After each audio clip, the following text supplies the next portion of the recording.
మొన్న మేడం మీద బట్టలారేస్తూ కూని రాగమేదో తీసేస్తూ పిడికెడు ప్రాణం పిండేసేలా పల్లవి పాడిందే పిల్ల.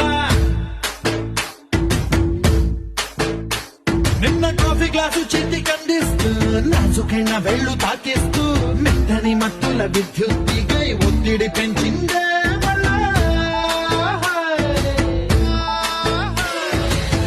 కూరలో వేసే పోపు నా ఊహల్లో వేసేసింది, ఓరగా చూసే చూపు నా వైపే అనిపిస్తుంది.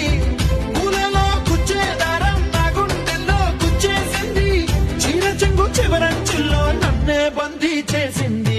పొద్దు పొద్దున్నే హెల్లో అంటుంది, పొద్దు పోతే చాలు కళ్ళొకొస్తుంది. పొద్దు స్తమానం పోయినంత దూరం గుర్తొస్తుంటో